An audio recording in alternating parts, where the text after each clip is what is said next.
સાતામાં છો? સાતામાં.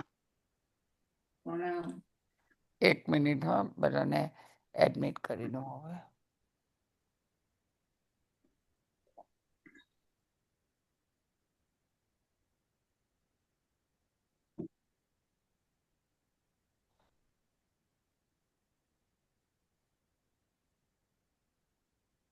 પ્રણામ, જય જીનેન્દ્ર. આજે આંબેલના દિવસ, 5મો દિવસ છે, આપણા પ્રવચનનો 6થો દિવસ છે.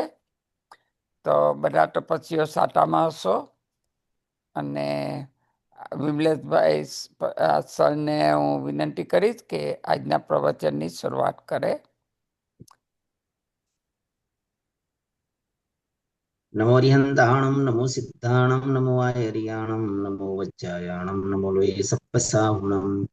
એસો પંચ નમોકારો સપ્પપાવપણાસણો મંગલાણમ પ્રસુતેસિં પરમં હવૈ મંગલમ.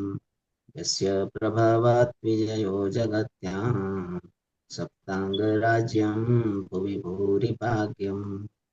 પરત્ર દેવેન્દ્ર નરેન્દ્રતાસ્યા તત્સિદ્ધ ચક્રમ વિદધાતુ સિદ્ધિમ.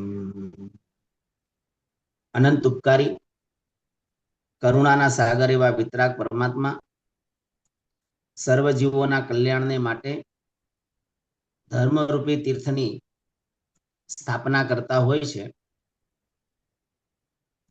પ્રભુએ બહુ મંગલકારી અર્થની દેશના આપી. ગણધર ભગવંતોએ પ્રભુની દેશનાને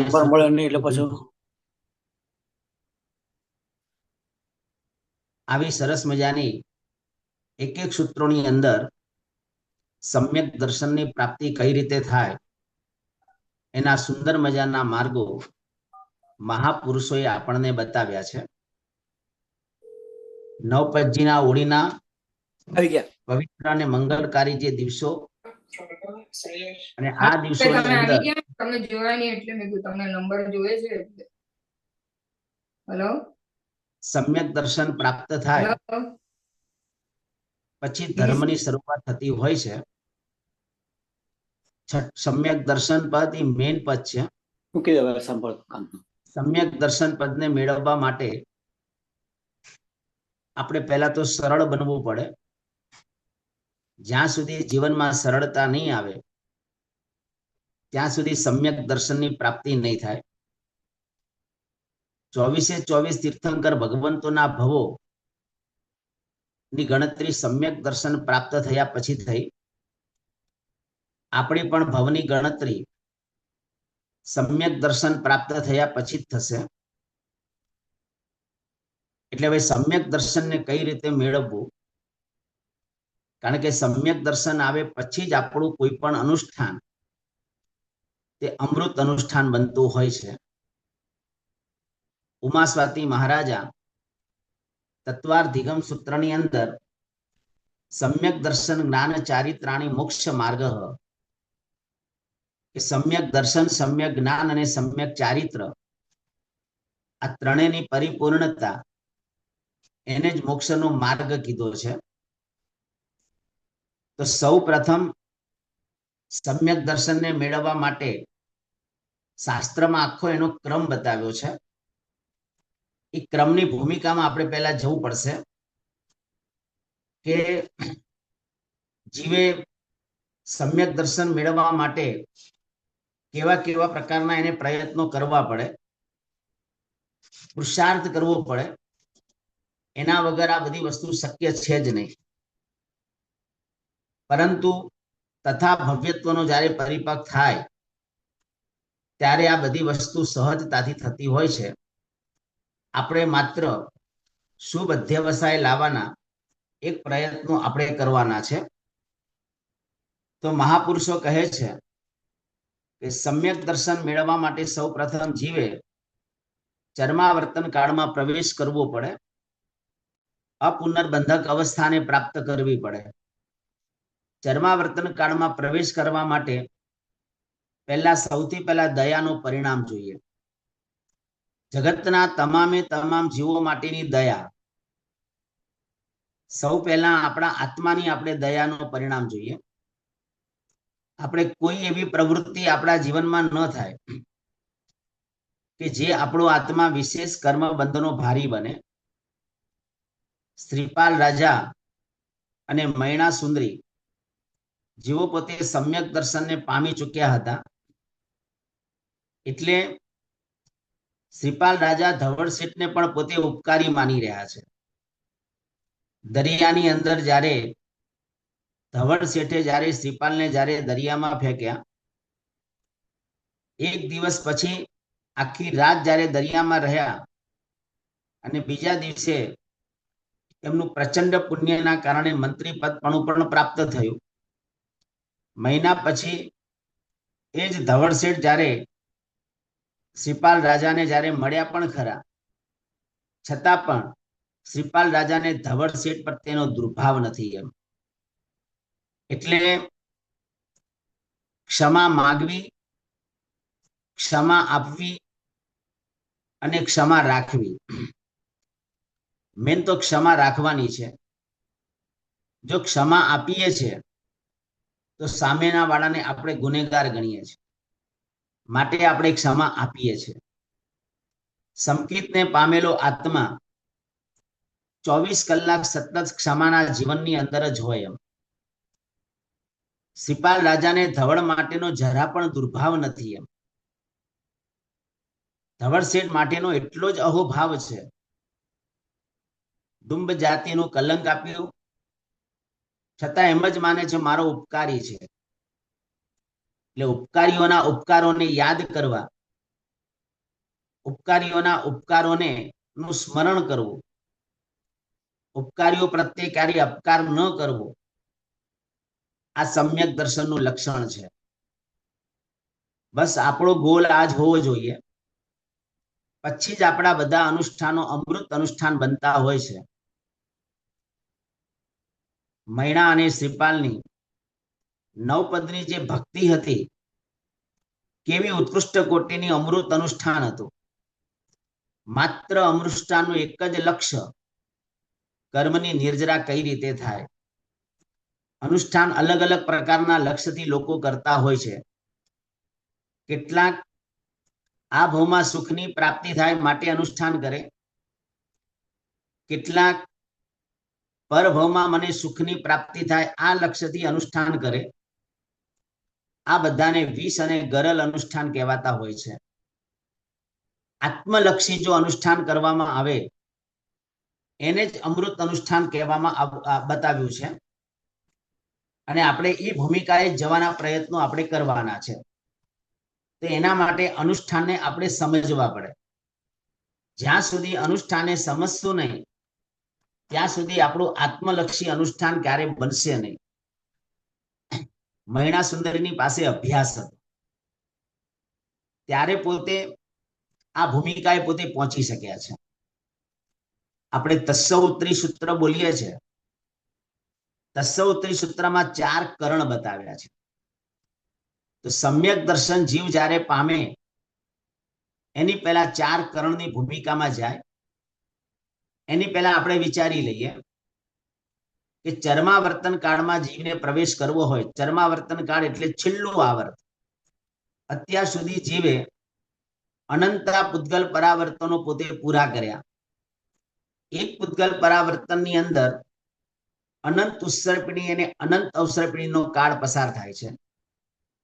શાસ્ત્રની અંદર દ્રવ્ય ખિત્તે કાલે દ્રવ્યથી પૂતગલ પરાવર્તન, ક્ષેત્રથી પૂતગલ પરાવર્તન, કાળથી પૂતગલ પરાવર્તન ને ભાવથી પૂતગલ પરાવર્તન, આવા દરેકની અલગ અલગ વ્યાખ્યાઓ બતાવી છે. બહુ ડીપનો વિષય છે. એના માટે આપણે કર્મગ્રંથનો થોડો અભ્યાસ જોઈએ, ત્યારે જ આપણને આ બધી વસ્તુઓનો આપણને સમજ પડે. સમ્યક દર્શન આવ્યા પછી જીવનો અર્ધ પૂતગલ પરાવર્તન જેટલો સંસાર બાકી રહે અને એ અર્ધ પૂતગલ પરાવર્તન, તે પૂતગલ પરાવર્તન કોને કહેવાય એને આપણે સમજવું પડે.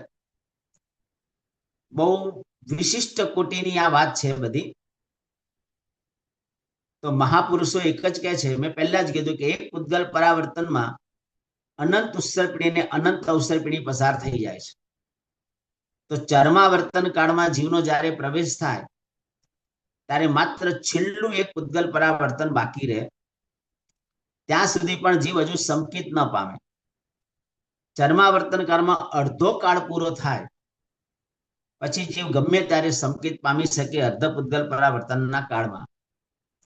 તો ચર્માવર્તન કાળમાં પ્રવેશ કરવા માટે 3 લક્ષણો બતાવ્યા છે.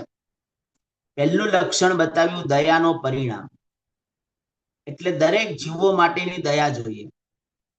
દરેક જડ પદાર્થ માટે પણ દયા જોઈએ. જેમ જીવ પ્રત્યે દ્વેષ આવે છે તેમ અજીવ પ્રત્યેનો પણ રાગ છે, એટલે અજીવ પ્રત્યે પણ ક્યારેક દ્વેષ આવે. ખરા ટાઈમે જો મોબાઈલ બંધ પડી ગયો તો મોબાઈલ પર પણ ગુસ્સો આવે. ખરા ટાઈમે પેન લખતા લખતા બંધ પડી ગઈ તો પેન ઉપર પણ ગુસ્સો આવે. તો જળ પદાર્થ પ્રત્યે પણ ગુસ્સો નહીં જોઈએ અને જીવ માટે પણ કોઈ ગાંઠ નથી બાંધવાની. એટલે દયાનો પરિણામ આ ચર્માવર્તન કાળનું પહેલું લક્ષણ છે. બીજું છે સંસાર પ્રત્યેની ઉદાસીનતા. સંસારમાં રે ખરો પણ સંસાર એને ગમે નહીં ક્યારે. આપણને સંસારમાં આસક્તિ નહીં હોવી જોઈએ. શાંતિનાથ ભગવાને ચક્રવર્તી હતા. ચક્રવર્તીના પુણ્યના પ્રભાવે 1,92,000 સ્ત્રી સાથે એમને લગ્ન કર્યા, પરંતુ સંસારના સુખો ભોગવ્યા પણ ખરા. ભોગાવલી કર્મ ભોગવવાનું બાકી હતું એટલે, પરંતુ એક પણ સુખ આસક્તિપૂર્વક એમને ભોગવ્યું નથી. બસ સંમત દિઠ્ઠી જીવો જૈવે હું પાવમ સમાય રે કિંચી અપોસી હોય બંધો જૈણમ ન નિધમ દશમ પૂર્ણય. ઘણી બધી તત્વની ઊંડી વાતો આપણે સમજવી પણ છે, પણ અમુક વસ્તુ જ્યાં સુધી અભ્યાસની ધારાઓ નથી હોતી ત્યાં સુધી ભૂમિકા સુધી આપણે પહોંચી શકતા નથી. પણ આજે ઘણી બધી વાતો કરવી પણ છે. તો સંકિત ધારી આત્મા કોઈ પણ જેને કહી શકાય પાપની પ્રવૃત્તિ કરે પણ કર્મનો બંધ બહુ જ અલ્પ પડતો હોય છે. કારણ કે તીવ્ર ભાવે ક્યારે પાપ કરે નહીં, ખાલી કરવા ખાતર જ એનું પાપ હોય છે. એટલે આપણું બધાનું લક્ષ્ય એક જ હોય એમ. અને ત્રીજા નંબરનું લક્ષણ બતાવ્યું ઔચિત્યનું પાલન. જ્યાં જ્યાં ઔચિત્યો જાળવાના છે ત્યાં બધા જ ઔચિત્યનું પાલન આપણે પણ કરવાનું છે. આ કહેવાય છે કે ચર્માવર્તન કાળમાં પ્રવેશ કરવા માટેનો આ એક માર્ગ બતાવ્યો છે. હવે આપણે જાતે વિચારી લો કે આપણા જીવનની અંદર કઈ કઈ ભૂમિકાઓ છે. બસ જ્યાં સુધી સમ્યક દર્શન પ્રાપ્ત ન થાય ત્યાં સુધીની બધી જ ક્રિયાઓ એકડા વગરના મીંડા જેવી છે. એમાં સકામ નિદ્રા થતી જ નથી. એટલે હવે સંકેત મેળવવા માટેના 4 કરણ બતાવ્યા છે. જો અમુક ચીજ એવી છે બોર્ડ પદ્ધતિથી સમજાવવી પડે, સામે બોર્ડ પણ રાખવું પડે અને બોર્ડ પદ્ધતિથી આખી ખબર પડે કે મિથ્યાત્વની ગાંઠ કેવી રીતે ઓગાળવાની છે. મિથ્યાત્વ કેટલું ગાઢ અંદર પડેલું છે. કારણ કે જિદ્દી સ્વભાવ આ એક જાતનું મિથ્યાત્વ છે. 5 પ્રકારના મિથ્યાત્વ બતાવ્યા છે. અભિગ્રહિક મિથ્યાત્વ, અનભિગ્રહિક મિથ્યાત્વ, આભિનિવેશિક મિથ્યાત્વ, સાંશયિક મિથ્યાત્વ અને અનાભોગિક મિથ્યાત્વ. આ 5 મિથ્યાત્વને આપણે પહેલા ઓગાળવા પડશે. અભિગહ્ય, મણભિગહ્ય, ભિન્નિવેશીય, સંશય, અનાભોગમ, આ બધા શાસ્ત્રોના પાઠો બતાવ્યા છે. અભિગ્રહિક મિથ્યાત્વ એટલે ખોટી પકડતા, પકડતા પકડી રાખે કે આમ જ કરીશ. ઘણીવાર આપણે સંસારના પ્રસંગમાં પણ પકડતા પકડી રાખીએ. હા, પકડતા ક્યારે નથી પકડવાની. બસ આપણે પણ આપણા સ્વભાવને આપણે નોર્મલ રાખવાનો છે. સામેવાળો વ્યક્તિ કદાચ ન સમજે તો એને આપણે છોડી દેવાનો છે. ધર્મ માટેની, સત્ય ધર્મ માટેની આપણી પોતાના માટેની પકડતા હોવી જોઈએ કે આ ધર્મ જે સાચો છે એ મારે કરવાનો છે. પણ બીજી બધી પકડતા જે કહેવાય એને આપણે છોડી દેવાની છે. નહીતર આપણું અભિગ્રહિક મિથ્યાત્વ કહેવાય. ઘણા લોકો પોતાને ખબર છે કે ભાઈ પોતે ખોટા છે, પણ છતાં જેને કહી શકાય કે ના પોતાની પકડતા પકડી રાખે, તો આ બધું મિથ્યાત્વ છે. બધા ધર્મો સાચા આવું માનવું એ પણ એક મિથ્યાત્વ છે. બધા ધર્મો સાચા એવું પણ આપણે સ્વીકારવાનું નથી. ઘણીવાર ખોટો ધર્મને પણ આપણે સાચો ધર્મ માની બેસીએ, આ પણ એક મિથ્યાત્વ છે. આભિનિવેશિક મિથ્યાત્વ એટલે શાસ્ત્રો પોતે માને છે પરંતુ સ્વીકારતો નથી. કહેવાય છે એવા પણ શાસ્ત્રમાં દ્રષ્ટાંતો બતાવે છે. રોહગુપ્તાચાર્ય, આ બધાને આભિનિવેશિક મિથ્યાત્વ હતું. ગોશાળો, આ બધાને આભિનિવેશિક અંદર મિથ્યાત્વ પડેલું હતું. શાસ્ત્રોની જાણકારી બહુ હતી, પણ છતાં કોઈ કારણવશાત પોતાનો મત પકડી રાખ્યો. રોહગુપ્તાચાર્ય પોતે જાણતા હતા, વાદ વિવાદ કરવા માટે ગયા અને જીવ અજીવ અને નો જીવ, બસ એવી નો જીવ ઉપર એમને જે પકડતા પકડી રાખી. પોતાને ખબર છે આ ખોટું છે, છતાં પણ એને પકડતા પકડી રાખી. નાનાવણીય કર્મનો ક્ષયપસમ બહુ પાવરફુલ હતો, એમાં એમની જીત તો થઈ ગઈ, પણ આ એક જાતનું મિથ્યાત્વ છે.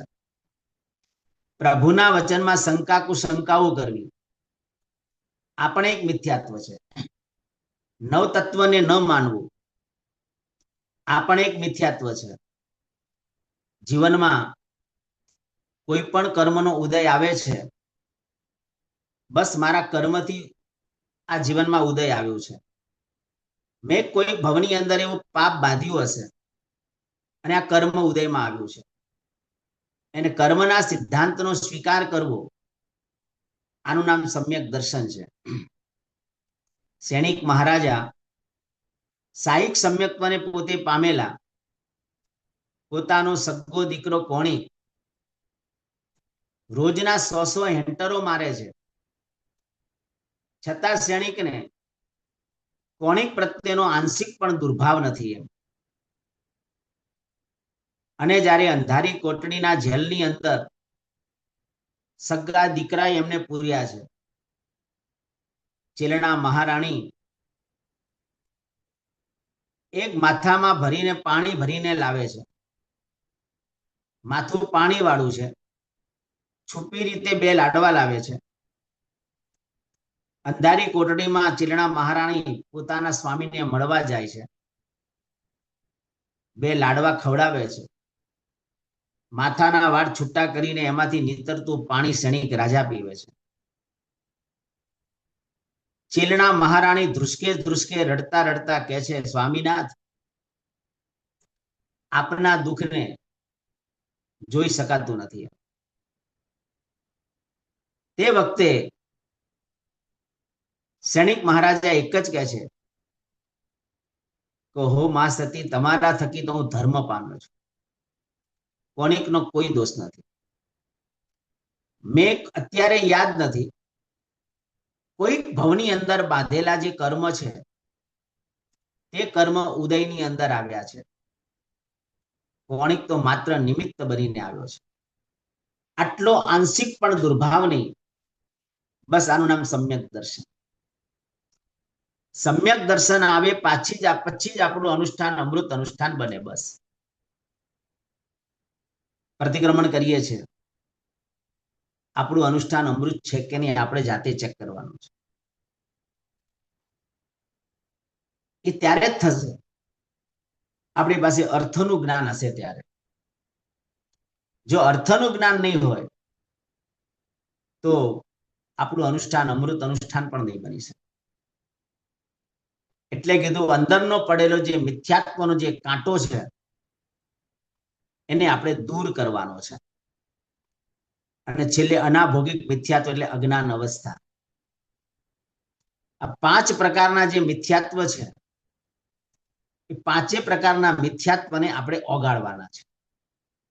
અને કઈ રીતે ઓગળશે તેના માટે તસ્સ ઉત્તરી સૂત્ર મહાપુરુષે બતાવ્યું છે.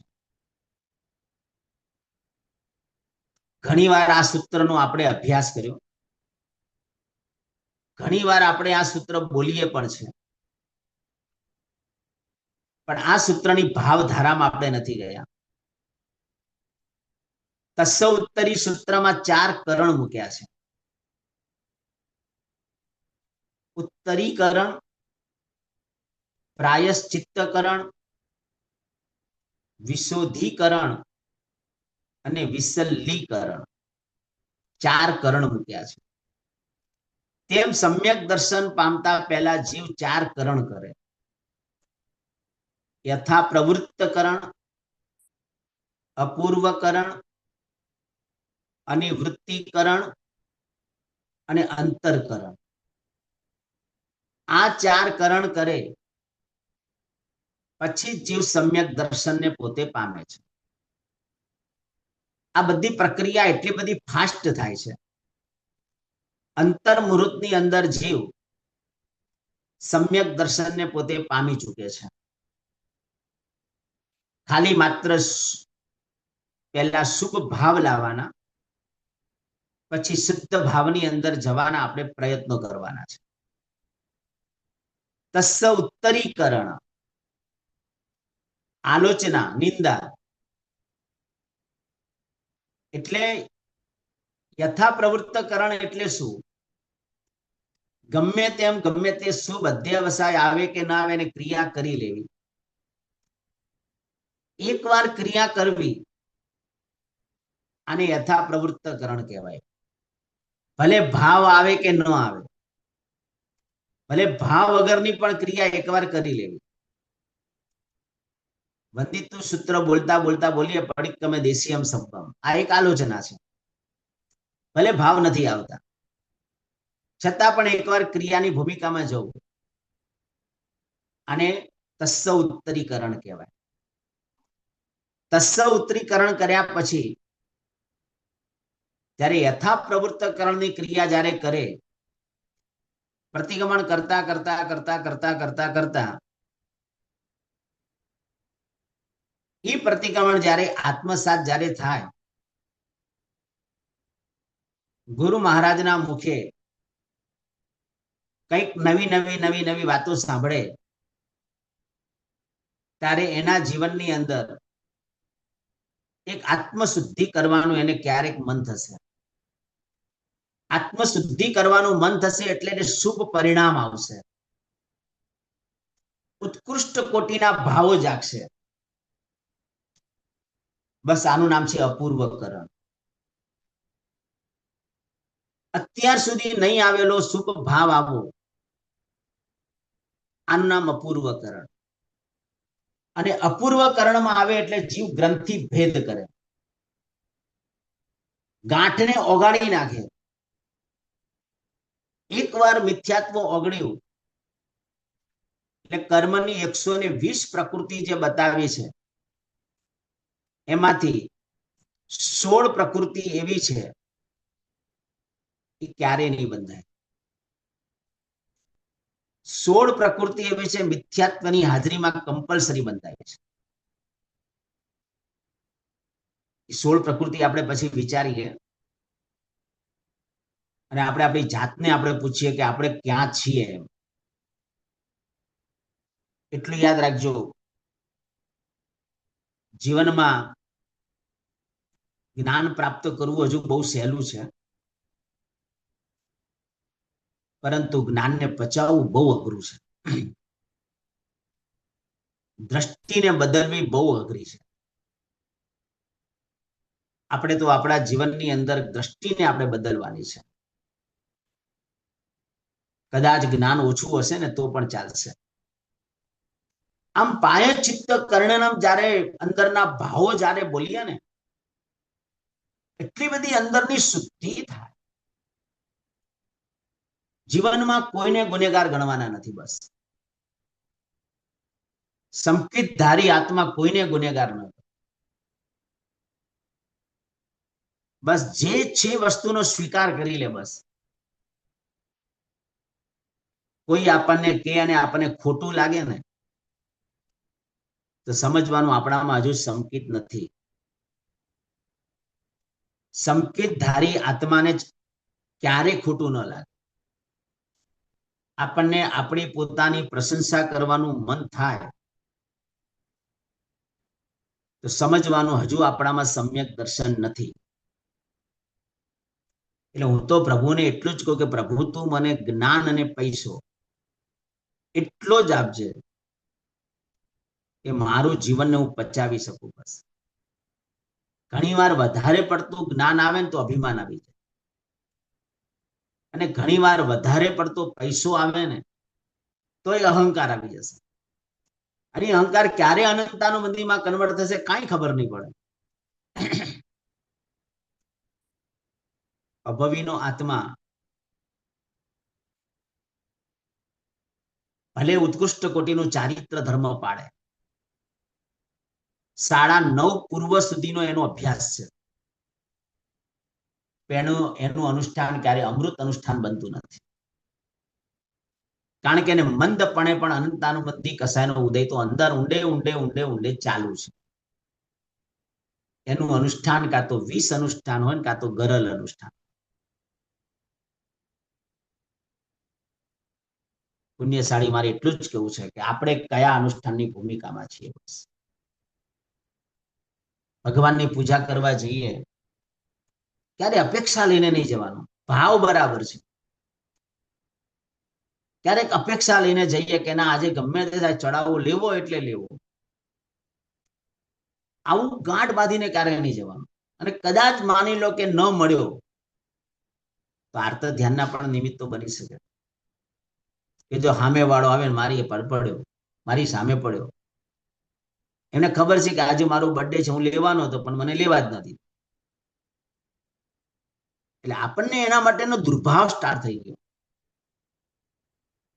તો પ્રભુ ભક્તિ કરતા કરતા દુર્ભાવની ધારામાં જતા રહ્યા. કાંઈ સંકિત જતું રહેશે ખબર નહીં પડે. પ્રભુ જેવા પ્રભુ પોતાના જીવનમાં સમ્યક દર્શન પ્રાપ્ત થયા પછી ભગવાન મહાવીર સ્વામીને પણ સંકિત ઘણી વાર ગયું છે. નિમિત્તો એવા આવ્યા, પ્રભુના પણ પતનો થયા. તો આપણને તો કેટલાય નિમિત્તો આવવાના છે. અને એને ટકાવી રાખવા માટે અત્યારે આપણી પાસે એક જ આલંબન છે, બસ ગુરુ સાથેનો અભ્યાસ કરો. બસ અપૂર્વ કરણમાં જીવ ત્યારે જ પ્રવેશ કરે એકદમ ઉત્કૃષ્ટ કોટીના શુભ ભાવ આવે ત્યારે. પછી અનિવૃત્તિકરણમાં ત્યારે જ પ્રવેશ કરે એના કરતા ભાવ ઉત્કૃષ્ટ કોટીના આવે. આ બધું સહજતાથી થાય. વિશ્વહીકરણ એકદમ મનની વિશેષ શુદ્ધિ થાય જે અનિવૃત્તિકરણમાં પ્રવેશ કરે છે. હવે નિવૃત્તિ લેવાની નથી, સંકેત લીધા વગર હવે પાછો જવાનું નથી. અને વિસલ્લીકરણેણમ શલ્ય રહિત એકદમ જેને કહી શકાય પવિત્ર કારણ, માયા શલ્ય, નિયાણ શલ્ય અને મિથ્યાત્વ શલ્ય ઓગાળી નાખે ત્યારે જીવ અંતરકરણમાં પ્રવેશ કરી અને જીવ પહેલા ઔપસમિક નામનું સમ્યક્ત્વ પ્રાપ્ત કરે છે.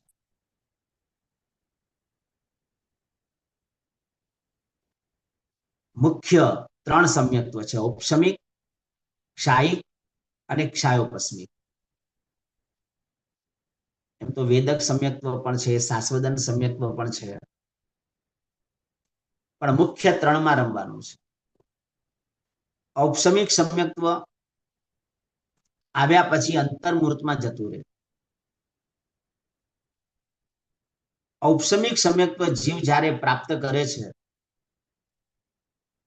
ત્યારે અનંતાનુબંધી 4 કષાય સમ્યક્ત્વ મોહનીય, મિશ્ર મોહનીય અને મિથ્યાત્વ મોહનીયને દબાવી દે છે.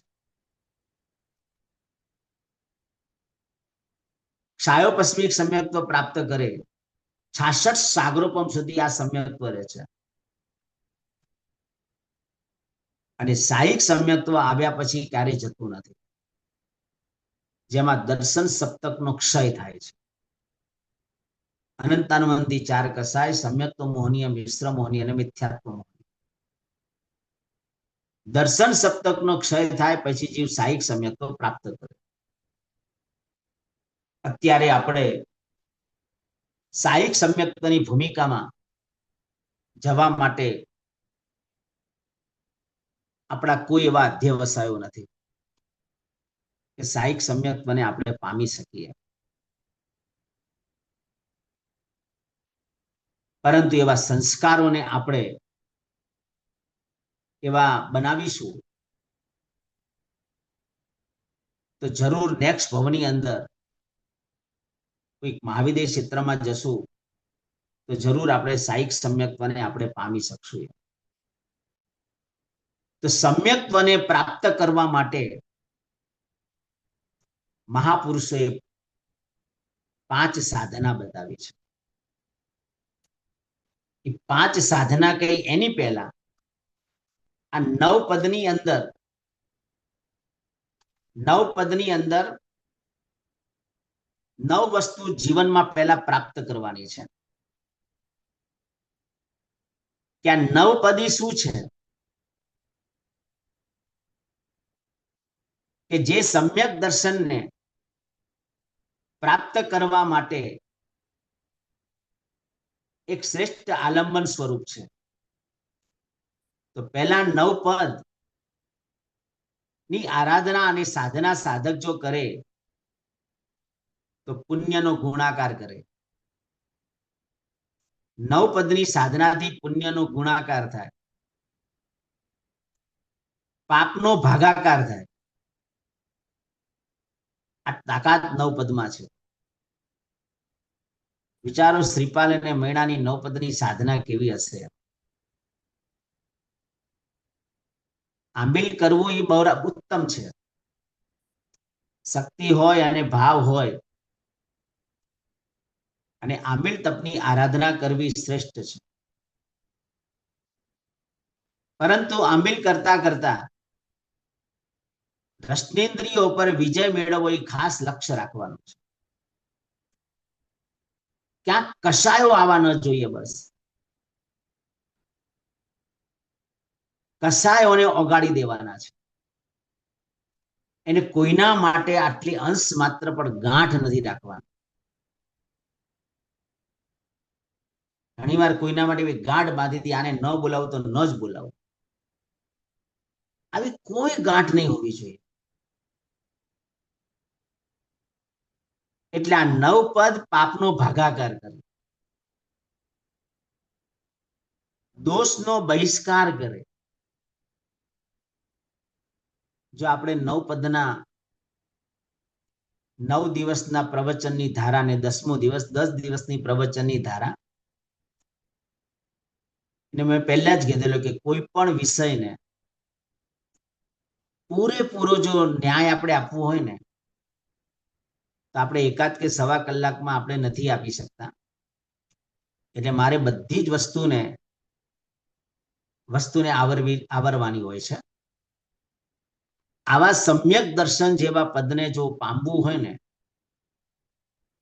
તો આપણે કર્મગ્રંથનો અભ્યાસ બહુ અતિ આવશ્યક છે. 9 તત્વનો અભ્યાસ બહુ અતિ આવશ્યક છે. એની જ્યારે ચાલતી હોય ને એ સાંભળતા સાંભળતા સાંભળતા આપણું સંકિત નિર્મળ થાય અને થાય. શ્રીપાલ અને મૈણા એમને એમ ધવળ શેઠે આટલા ઉપસર્ગો આવ્યા અને શ્રીપાલ રાજા તરત સ્વીકારી લીધું. એની પહેલા એમને પણ એવો અભ્યાસ કર્યો. અભ્યાસ કરીને પોતે એટલું બધું આત્મસાત થયું ત્યારે એમનું સિદ્ધ ચક્ર 9 પદનું અનુષ્ઠાન અમૃત અનુષ્ઠાન બની શકે છે. એક વારની આરાધનાથી અનુષ્ઠાન અમૃત નથી બનતું. દોષોનો બહિષ્કાર કરે. સંકેતધારી આત્મા કોઈના દોષ ન જોવે. કોઈના પણ દોષ જોવામાં આવે ને તો સમજવાનો હજુ આપણામાં સંકેત નથી. આપણે કોઈને કહીએ કે ભાઈ તમે બરાબર નથી, તમે આમ નથી, તેમ નથી, તમે આમ કરો, તેમ કરો. કોઈને પણ સલાહ આપવી આ મિથ્યાત્વનું લક્ષણ છે. સલાહ આપવાનો અધિકાર આપણને છે જ નહીં. મેં ગઈકાલે પણ કીધેલું, કોઈને પ્રેરણા કરી શકાય પણ કોઈને સલાહ ન અપાય. એ સલાહ લેવા માટે આવે ને તો ચોક્કસ કહેવાય. એ પણ એની યોગ્યતા પ્રમાણે કહેવાય. ડોક્ટર પાસે જઈએ સામેથી, ડોક્ટર દવા આપે, પણ ડોક્ટરને ખબર છે કે આને કેટલા પાવર વાળી દવા આપીશ તો રિએક્શન નહીં આવે, તો એ પ્રમાણે પાવર વાળી દવા આપે. એવી રીતે શિષ્ય ગુરુ પાસે જ્યારે જાય, પહેલા તો કોઈ ગુરુને આપણે સ્થાપના કરવાની છે. અને શિષ્ય જ્યારે ગુરુ પાસે જ્યારે જાય ત્યારે ગુરુને ખબર છે કે મારે આને કેટલો ડોઝ આપવાનો છે. તે પ્રમાણે જ માર્ગદર્શન આપે, વધારે આપે પણ નહીં. વધારે આપવું એ પણ તકલીફ કરતા છે. એટલે તો બહુ ઊંડું તત્વ છે, ઘણી બધી ઊંચી વાતો છે. એટલે સંકેતધારી આત્માને દોષનો બહિષ્કાર કરે, એના જીવનમાં એક અંશ માત્ર પણ દોષ ન હોય. દોષ આવ્યો એટલે ગયું સંકેત, આવી ગયું મિથ્યાત્વ. મિથ્યાત્વી આત્મા ગમે તેટલી આરાધના કરશે, મેં ના કીધું અભવીનો આત્મા એવું ઉત્કૃષ્ટ કોટીનું ચારિત્ર પાડે, છેક 9મા ગ્રૈવેક સુધી જઈ શકે, એવું ઉત્કૃષ્ટ કોટીનું ચારિત્ર એમનું હોય. આ 9 પદ ગુણોનો આવિષ્કાર કરે, ગુણોને પ્રગટ કરે. ગુણોને પ્રગટ કરવાનું સત્વ 9 પદની અંદર છે. રોજની 50 માળા ગણો નવકાર વાળી, રોજ 50 નવકાર વાળી ગણવી, 6 મહિના ગણો. જુઓ, મારે નહીં કેવું પડે, ખરેખર જોઈએ છે ને સંકેત. મૌનની સાધનામાં જતા રહો, કોઈને કાંઈ કહેવાનું નહીં. જમવા માટે બેઠા, જે આવે એ સ્વીકારી. આંબીલ કરવા માટે ગયા, ગરમ રોટલી આવે, ઠંડી રોટલી આવે, ગમે તે આવે, એક્સેપ્ટ કરી લો બસ. અને રોજની 50 બાંધી નવકાર વાળી ચાલુ કરો. આખા દિવસમાં જેમ ઓલા દ્રવ્ય ધારીએ ને, દ્રવ્ય 14 નિયમ ધારીએ ને, સચ્ચિત ધારીએ, પછી શું ધારીએ? દ્રવ્ય. તો આપણે દ્રવ્યમાં શું લઈએ? લગભગ વ્યવહારિક અત્યારે કે મારે 50 દ્રવ્ય ખાવા, આ વ્યવહારની ભાષામાં છે. એટલે સાંજ પડે એટલે આપણે 50 દ્રવ્યો ગણીએ. આજે મેં શું ખાધું? પાણી વાપર્યું, રોટલી વાપરી, દાળ વાપરી, શાક વાપર્યું, ભાત વાપર્યા, જે પણ હોય એમાંથી માની લો કે 40 દ્રવ્ય વપરાયા. 40 વપરાય 10 લાભમાં, બરાબર છે? ના, નથી. હું હજુ ડીપમાં જાઉં. સંકેત ધારી આત્મા હોય ને એ દ્રવ્ય ધારે, એટલે કયા દ્રવ્ય ધારે? તો એક પૂતગલ દ્રવ્ય છે, ધર્માસ્તિકાય દ્રવ્ય છે, અધર્માસ્તિકાય દ્રવ્ય છે, આકાશાસ્તિકાય દ્રવ્ય છે, જીવાસ્તિકાય દ્રવ્ય છે અને કાળ દ્રવ્ય છે. 6 દ્રવ્ય બતાવ્યા છે. એમાંથી ઉદ્ગલાસ્તિકાય નામનું જે દ્રવ્ય છે, એમાંથી શબ્દ પણ એક દ્રવ્ય છે. શબ્દ પૂતગલ દ્રવ્ય છે. તો પૂતગલ દ્રવ્ય એ રીતે ધારે, આજે આખા દિવસમાં કેટલા શબ્દો મારે બોલવા, બોલો, આ દ્રવ્ય આપણે ધાર્યું છે અત્યાર સુધી? 14 નિયમ લઈએ છે. આજે પણ એવા સાધકો આજે પણ છે કે શબ્દરૂપી દ્રવ્યને ધારે. ઓલા દ્રવ્ય તો ધારે છે, 5 દ્રવ્ય વાપરવા, 10 દ્રવ્ય વાપરવા વગેરે, પણ આ પણ દ્રવ્ય ધારે કે મારે આખા દેશમાં 500 શબ્દો બોલવા, બસ, એનાથી વધારે નહીં બોલવા, કાં તો 1000 શબ્દો બોલવા. કોઈને બોલે ને કેમ છો, 3 શબ્દ થઈ ગયા. આવું ગણે. બોલો, કેટલી ઊંચી સાધના છે. કાંઈ કરવાનું નથી, ખાલી આ કરો છો. સંકેત હમણાં આજે સંકેત ધારી આત્માનો જે અનુભવ છે ને, એ તો સંકેત ધારી જ પોતે એને માણી શકે. આપણે તો ખાલી સમ્યક દર્શનનું સ્વરૂપ સમજાવી શકશું. હું તો કોઈ સમજાવવાનો અધિકાર પણ હજુ નથી.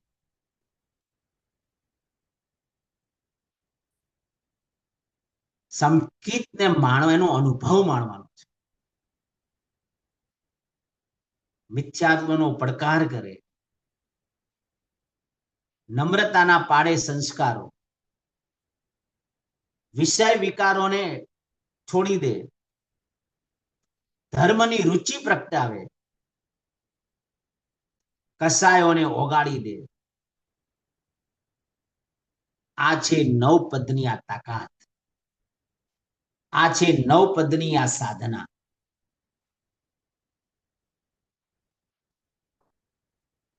એટલે મહાપુરુષોએ કીધું કે સમ્યક દર્શન મેળવવું હોય તો 5 સાધના કરવી પડે. પહેલા નંબરમાં સમ નામની સાધના. સંકેત છે એની નિશાની શું?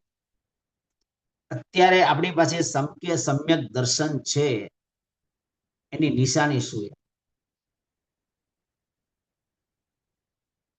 તો પહેલા નંબરમાં બતાવ્યું સમ.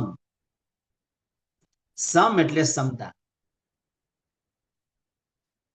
આપણામાં સમતા કેટલી છે? જમવા માટે બેઠા અને કદાચ 5 મિનિટ લેટ થયું તો સમતા કેટલી રહે? સંભાવનો પરિણામ કેટલો? બસ. સુવ્રત શેઠ થયો શુદ્ધ શ્રાવક, મૌન ધરી મુખ રહ્યો, પાવક પૂર સઘળો પર ઝાલ્યો, એને કાંઈ ન દઈ. ખંડક મુનિ જોયું કેવી સમતા. ચડમડ ચામડી તેહ ઉતારે, મુનિ સમતા રસ જીલે રે, સપક શ્રેણી આરોહણ કરીને કઠિન કર્મને પીલે રે. આ સમ્યક દર્શનનું લક્ષણ. સાધના કરીને આવેલા મહાપુરુષ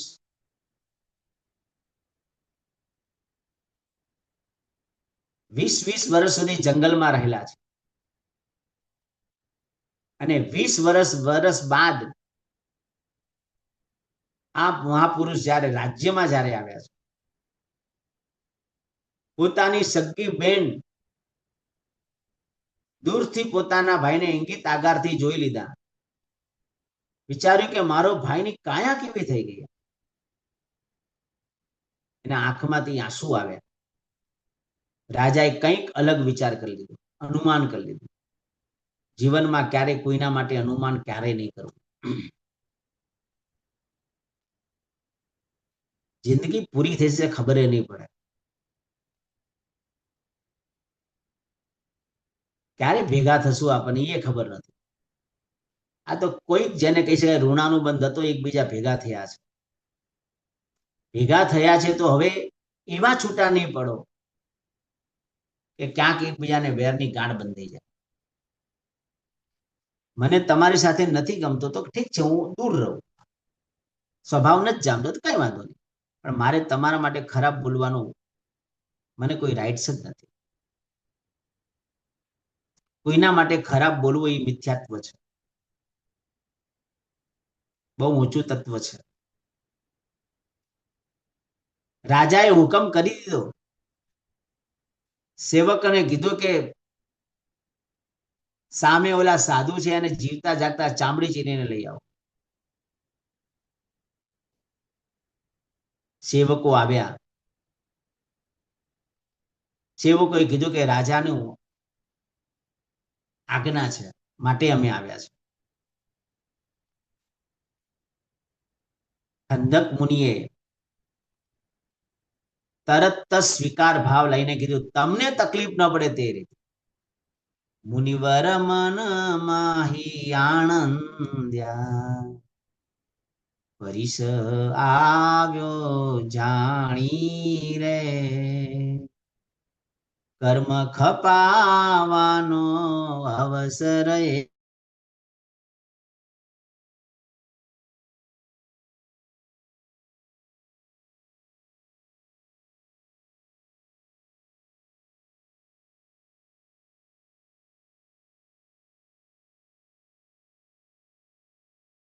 ચલિયા રે.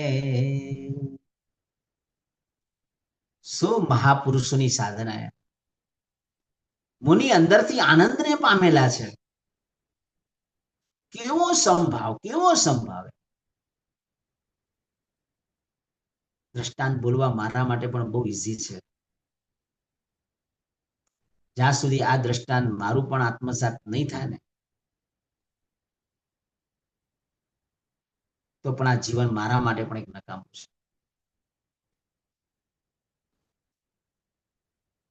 મનુષ્ય ભાવ ખાલી પુણ્ય બાંધવા માટે નથી, મનુષ્ય ભાવ સકામ નિજરા માટે છે. આપણું ગોલ અને આપણું લક્ષ્ય મોટા ભાગે બસ કોઈ પણ ધર્મની આરાધના કરી અને પુણ્ય કેટલું બંધાય. પુણ્ય બંધાય તો પુણ્ય તો પાછું ભોગવવા માટે સંસારમાં પાછો જન્મ લેવો પડશે. એ તો પાછું અનુષ્ઠાન, ગરલ અનુષ્ઠાન થઈ જાય અથવા 20 અનુષ્ઠાન થઈ જાય. પુણ્ય બાંધવા માટે ધર્મની આરાધના નથી કરવાની, ધર્મની આરાધના સકામ નિજરા માટે કરવાની છે. અને સમ્યક દર્શન આવે પછી જ સકામ નિજરા થાય. મુનિ કે છે તમને તકલીફ ન પડે તે રીતે ઉભો રહો. ચડમડ ચામડી તેહ ઉતારે મુનિ સમતા રસ ચીલે રે. વિચારો ચામડી ચીરાતી જાય છે અને મુનિની સમધારા એટલી બધી પરાકાષ્ઠાએ પહોંચે છે કે ન પૂછો વાત. આટલો અંશ માત્ર પણ દુર્ભાવ નહીં. મારા કર્મનો ઉદય આવ્યો છે એવી પણ નહીં, બસ સ્વીકારી લીધું છે. બસ પૂર્વના ભવમાં કર્મ બાંધ્યા છે એ પણ નહીં વિચારવાનું. ઉપકારી છે મારા. વાસ કરે છે આત્મા ઘરમાં કાઢ્યો વનાદી કા.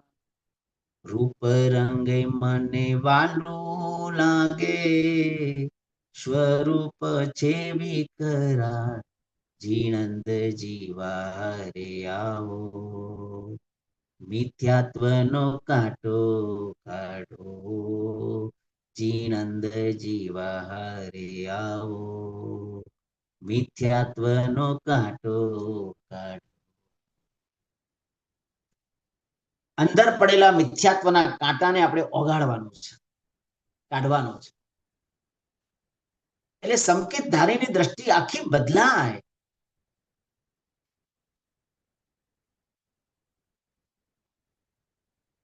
તો ખંદક મુનિના જીવનમાં આવેલો જે સંભાવ છે સપક શ્રેણી પ્રાપ્ત કરી લીધી. કેવી મજાની સપક શ્રેણી મહાપુરુષે આખી વર્ણવી છે. ટંડણ કુમાર જુઓ, બસ કેવો અભિગ્રહ લીધો છે, કેવો અભિગ્રહ. બસ લાભાંતરાય કર્મનો ઉદય કોઈક મારા નિમિત્તથી બનાવેલું એ વસ્તુ મારે વરવી પણ નહીં. 6 મહિના સુધી પોતે ગોચરીએ ફર્યા છે પણ ક્યારે કોઈ એમના નિમિત્તથી બનાવેલી ચીજો છે નથી લેતા. અને એકવાર એક ગામમાં ગયા અને લાડવા આવ્યા. ગુરુ મહારાજને પૂછ્યું, જ્ઞાની ગુરુ મહારાજ કહે છે આ પણ તમારા નિમિત્તથી જ બનાવેલા છે. અને ગયા પરઠવા માટે. મેં કેવો લાભાંતરાય કર્મ બાંધ્યો. કોઈકને દાન આપતા મેં અટકાવ્યા. અને લાભાંતરાય કર્મનો ઉદય, જેના કારણે શુદ્ધ ગોચરી મળતી નથી, લાડવાને પરઠવી રહ્યા છે અને પોતાના જીવનમાં કરેલા ભૂતકાળના દુષ્કૃતની નિંદા કરી રહ્યા છે. અને બસ સંભાવપૂર્વક લાડવો પરટતા પરટતા પડતા એવા શુભ ધારા અને શુદ્ધ ધારામાં ગયા. ત્યાં જ કેવલ જ્ઞાનની પ્રાપ્તિ. સવારે રાય પ્રતિક્રમણ કરીએ છીએ,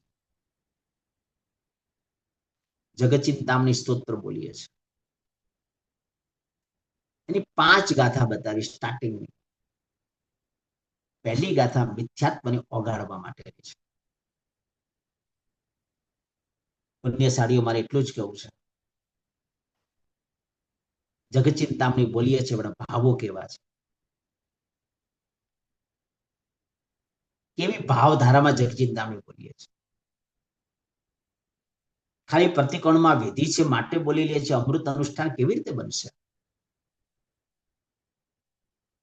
અમૃત અનુષ્ઠાને બનાવવું તો એક એક વસ્તુને ડીપમાં જઈને ઊંડાણમાં વિચારવું પડશે, એના ઇદમ પર્યાય સુધી પહોંચવું પડશે. અમૃત અનુષ્ઠાન બોલવું બહુ સહેલું છે, અમૃત અનુષ્ઠાનની ધારા સુધી પહોંચવું બહુ અઘરું છે. ચોથા ગુણસ્થાને કે રહેલો આત્મા અનુષ્ઠાનની ભૂમિકામાં પ્રવેશ કરવાનો અધિકાર પ્રાપ્ત થાય છે. નવકાર મહામંત્ર બોલવાનો અધિકાર અપુનર્બંધક અવસ્થા આવે પછી જ પ્રગટ થાય. ત્યાં સુધી નવકાર મંત્ર ભણવાનો અધિકાર પણ આપણને પ્રાપ્ત થતો નથી.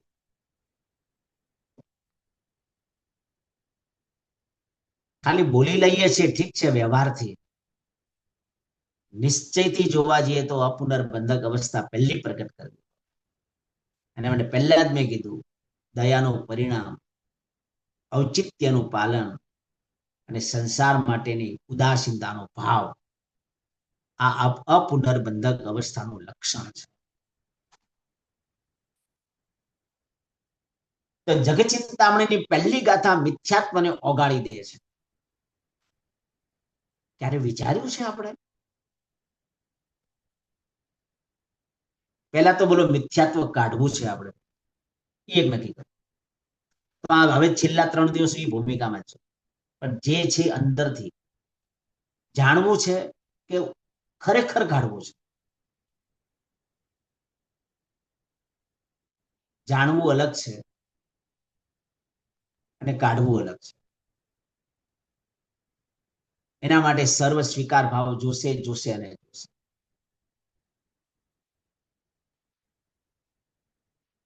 એટલે પહેલી ગાથા મિથ્યાત્વને ઓગાળે છે, જગતચિંતામણીની બીજી ગાથા અવિરતિને ઓગાળે છે, જગતચિંતામણી સૂત્રની ત્રીજી ગાથા પ્રમાદને ઓગાળે છે, ચોથી ગાથા કસાયોને ઓગાળે છે, અને પાંચમી ગાથા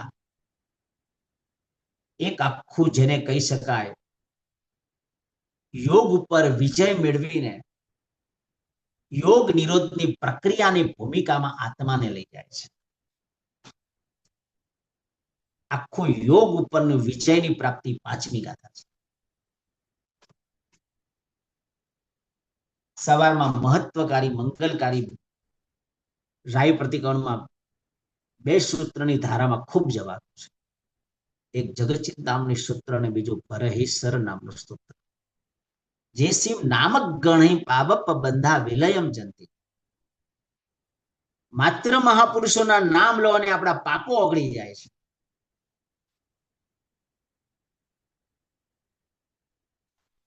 તો સંભાવ લાવો, સંવેગ મોક્ષ પ્રત્યેની રુચિ, સમ્યક દર્શનના જે 5 લક્ષણો જે બતાવ્યા, એમાં પહેલું સમતા. બીજા નંબરમાં સંવેગ, મોક્ષ પ્રત્યેની રુચિ. આપણને મોક્ષ પ્રત્યેની રુચિ કેટલી છે? અભયકુમાર હતા. કેવી મોક્ષ પ્રત્યેની રુચિ? આમ સતત એક જ ભાવ, પિતા ક્યારે રજા આપે, ક્યારે રજા આપે, ક્યારે રજા આપે. અને વારંવાર વારંવાર વારંવાર પિતા પાસે ગયા. પણ નિમિત્ત આવ્યું, નીકળી પણ ગયા મહાપુરુષ. રાજ્યના મંત્રી હતા, પણ મોક્ષ પ્રત્યેની રુચિ કેટલી હતી? જંબુસ્વામી 8 કન્યાને ભલે પરણ્યા, 8 કન્યાઓ નક્કી કર્યું કે પહેલી રાત્રિએ આપણે એવા એવા પ્રશ્નો પૂછીએ અને આપણા જંબુ કુમારને આપણે આ સંસારમાં મોહિત કરીએ. પણ મોક્ષની એવી અંદરની રુચિ પ્રગટેલી હતી. એક પછી પ્રશ્નોની જાળ વર્ષે છે અને જંબુકુમાર શાંતિથી એના એક પછી જવાબો આપે છે. આખી રાત પ્રશ્નોત્તરી ચાલી અને સવારમાં 527 જણનો દીક્ષાનો આખો વરઘોડો નીકળી. શું મહાપુરુષોનું અનુષ્ઠાન, અમૃત અનુષ્ઠાન કહેવાય. આત્મસાત થયેલી આરાધના હતી.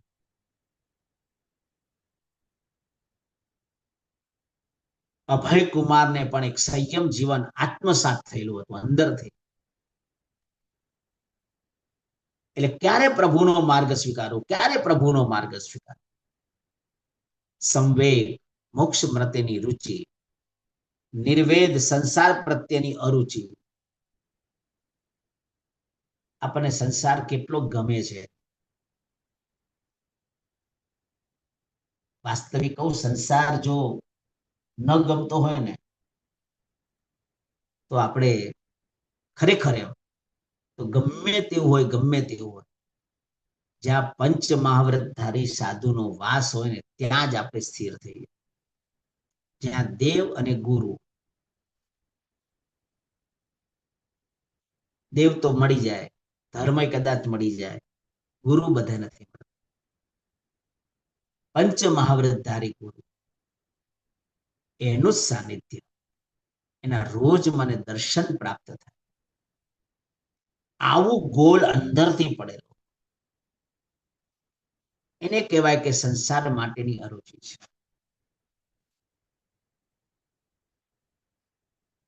સ્થૂલીભદ્ર જો પુષ્યાના ત્યાં ગયા, 4 મહિના ચાતુર્માસ માટે ગયા. પુષ્યાએ ઘણું બધું કર્યું છે. 32 જાતના મીઠાઈને પકવાનો પોતે પીરસે છે. કોઈ ચીજ બાકી નથી રાખી. સ્થૂલીભદ્રના જીવનની અંદર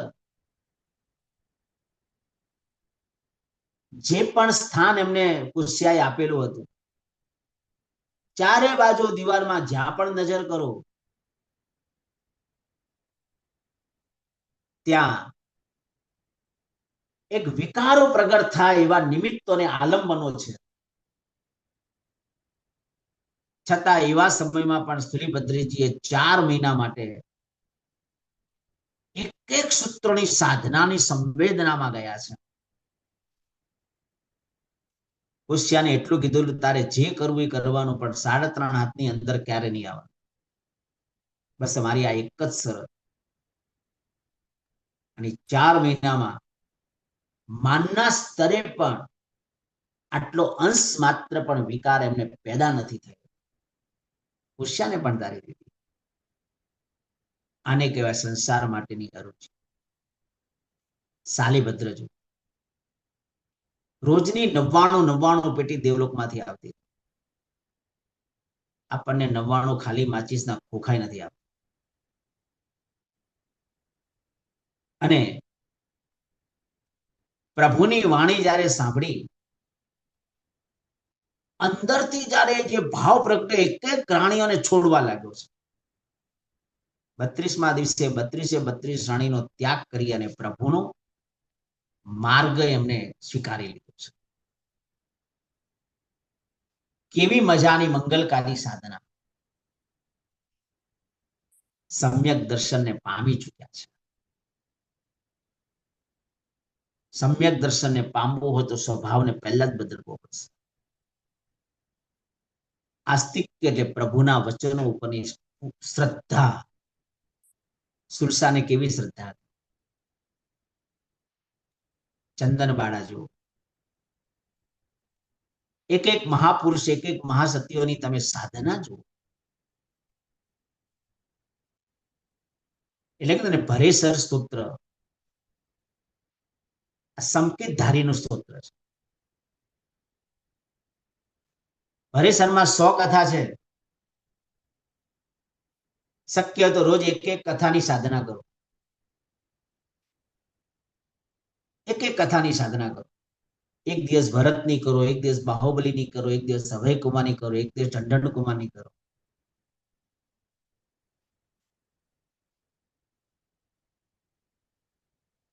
કેવી મંગલકારી અતૂટ શ્રદ્ધા સુલસાને પ્રભુ એને ધર્મ લાભ કેવડાવ્યો. એમની પરીક્ષા માટે અંબળ શ્રાવકે શું કર્યું આપણે જાણીએ છીએ. મારે વાતને લાંબી નથી કરવી, પરંતુ સુલસા પોતે ન ગઈ તો ન જ ગઈ. આ તો બધો આડંબર છે, ખાલી માત્ર મિથ્યાત્વ. એની પરીક્ષા માટે જ કર્યું છે અંબળ શ્રાવક. બસ પ્રભુના વચન પ્રત્યેની અતૂટ શ્રદ્ધા જો જોઈએ તો સુલસા પાસે 32 દીકરાઓ ના મોતના સમાચાર આવ્યા એક જ દિવસે. ચોક્કસ મોહના કારણે થોડો સમય ખાલી ડિસ્ટર્બ થઈ, મોહના કારણે પાછા પોતાના મૂળ સ્વભાવમાં આવી ગઈ. પણ એમાં સંકેત પતન નથી થઈ. અને છેલ્લે અનુકંપા એટલે દયા, દાનવીર જગુરુષા. એટલે સમ, સંવેગ, નિર્વેદ, આસ્તિક્ય અને અનુકંપા, આ 5 લક્ષણો જેના જીવનમાં આવે એટલે સમજવાનું સમ્યક દર્શન અવશ્ય છે. આજે 9 પદનો 6થો દિવસ. ઓમ રીમ નમો દંસણસ્સ પદની આરાધના. સમ્યક દર્શનને મેળવવા માટે 16 પ્રકૃતિથી આપણે સાવધાન રહેવાનું છે. 8 કર્મમાં 16 પ્રકૃતિ એવી છે. એક છે એકેન્દ્રિય જાતિ. આપણને રાગ એકેન્દ્રિયનો વધારે છે. જો ક્યાંય ફરવા જઈએ ને, ફરવા તો કાં તો ઝાડ પાન જોવા જઈએ, એટલે કાં તો બગીચામાં જઈએ. બગીચો એકેન્દ્રિય છે. કાં તો પાણી જોવા જઈએ, દરિયા કિનારે જઈએ, કાં તો સ્વિમિંગ પુલમાં જઈએ. આ એકેન્દ્રિયોનો રાગ. કાં તો ફર્નિચર સરસ બનાવીએ, આ એકેન્દ્રિયોનો રાગ. કાં તો પહાડો જોવા જઈએ, આ બધો એકેન્દ્રિયનો રાગ. આસક્તિ ત્યાં ઉત્પત્તિ, જેવી આસક્તિ તેવી ઉત્પત્તિ. એટલે જાતિ ચતુષ્ક છે, એકેન્દ્રિય, બેન્દ્રિય, તેન્દ્રિય અને ચૌરેન્દ્રિય જાતિ. એનો બંધ મિથ્યાત્વ ગુણ સ્થાનકે છે. આ 16 પ્રકૃતિ એવી છે, મિથ્યાત્વે જ બંધાય, બીજે એક પણ ગુંઠાણે ન બંધાય. એટલે 16 પ્રકૃતિ ખાલી બતાવી દઉં, એનું બહુ ડીપમાં વર્ણન નહીં જાણો કહું. એકેન્દ્રિય જાતિ, એકેન્દ્રિય, બેન્દ્રિય, તેન્દ્રિય અને ચૌરેન્દ્રિય. આ ચાર જાતિ ચતુષ્ક પ્રકૃતિ મિથ્યાત્વને બાંધવા માટે નિમિત્તભૂત છે. શાસ્ત્રમાં 16 પ્રકૃતિને મિથ્યાત્વ પ્રત્યેક પ્રકૃતિ બતાવી છે. નરક ગતિ, નરકાનું પૂર્વી અને નરકનું આયુષ્ય. નરક ગતિ કઈ રીતે બંધાય?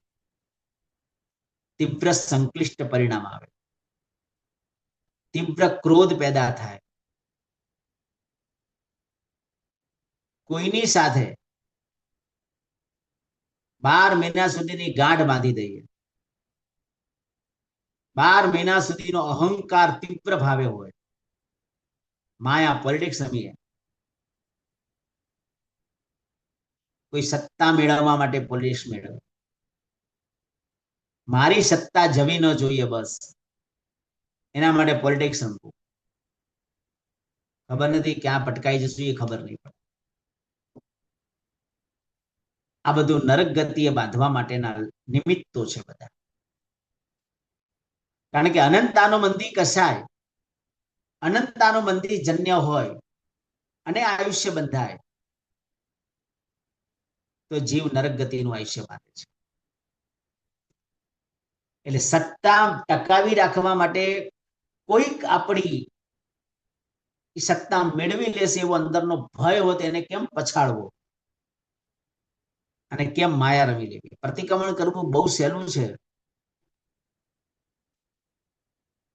પરંતુ પોલિટિક્સ માંથી દૂર રહેવું બહુ અઘરું છે.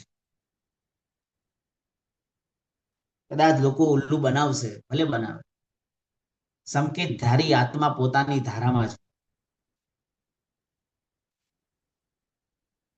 12.5 વર્ષના ગાળામાં પ્રભુને પણ બોલો કેટલા લોકોએ ઉલ્લુ બનાવ્યા છે. પ્રભુને શું નથી બોલ્યા એમ? પ્રભુને ગાંડાએ કીધા, પ્રભુને પથરા પણ માર્યા, શું નથી કર્યું એમ કહો? છતાં પણ પ્રભુએ બધું સ્વીકારીને નીકળી ગયા. પ્રભુ તો અનંત શક્તિના સ્વામી હતા. સંગમ જ્યારે ભગવાનને આટલા ઉપસર્ગ કરવા માટે આવે છે, પ્રભુએ ખાલી એક આંખ ખુલી હોત ને, આંખ, સંગમ ભાગી ગયો હોત. પ્રભુએ એવું પણ નથી કર્યું. સંકેત ધારે છે, સાહિક સમ્યક તેને પામેલા છે. સંકેત ધારી આત્મા અલગ જ હોય. એટલે નરક ગતિ, નરકાનું પૂર્વી, નરકનું આયુષ્ય, આ 3 પ્રકૃતિ મિથ્યાત્વ પ્રત્યેક છે. 3, એકેન્દ્રિય જાતિ, બેઇન્દ્રિય જાતિ, તેન્દ્રિય જાતિ, ચોરેન્દ્રિય જાતિ, આ 4 પ્રકૃતિ મિથ્યાત્વ પ્રત્યેક છે. મિથ્યાત્વ હોય તો જ બંધાય. સ્થાવર નામ કર્મ, સૂક્ષ્મ નામ કર્મ, અપર્યાપ્તા નામ કર્મ અને સાધારણ નામ કર્મ, આ 4 પ્રકૃતિ મિથ્યાત્વ હોય તો જ બંધાય. મિથ્યાત્વ ન હોય તો ન બંધાય. સ્થાવરમાં પૃથ્વી કાય, અપકાય, તેવકાય, વાવકાય અને વનસ્પતિ, આ બધું સ્થાવર કહેવાય. ઉંડક સંસ્થાન, છેવટનું સંઘયન, આતપ નામ કર્મ, આ મિથ્યાત્વ પ્રત્યેક પ્રકૃતિ છે. નપુંસક વેદ ગમે તેટલું મળે, ઈચ્છાઓ પૂરી થાય જ નહીં. સંસારની ઈચ્છા પૂરી કરવા માટે કદાચ માની લો કે કોઈનું ખૂન કરવું પડે તો ખૂન કરી નાખે. આ નપુંસક વેદ છે. ગમે તેટલા સંસારના સુખો ભોગવવા મળે, તૃપ્ત થાય જ નહીં ક્યારે. આ છે નપુંસક વેદ. નપુંસક વેદ બહુ ખરાબ છે.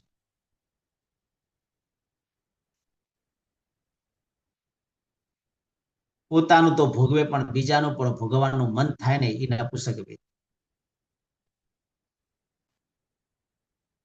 નપુંસક વેદને શાસ્ત્રની અંદર દાવાનળની ઉપમા બતાવે છે.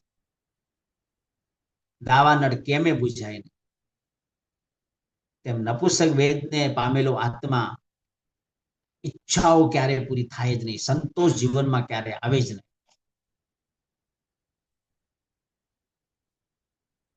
60 વર્ષની ઉંમર થાય પછી તો અમુક જીવનમાં છોડવાનું આવે કે ના આવે, તો એ બોલો આપણને હજુ ઈચ્છાઓ કેટલી બધી છે.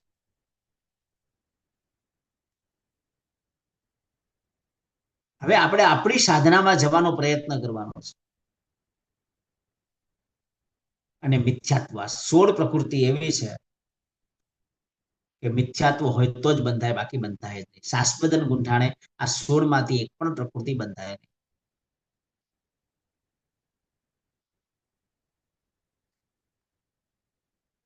તો આ સમ્યક દર્શન, ઔપસમિક સમ્યક્ત્વ અંતર્મૂર્તિ વધારે રહેતું નથી.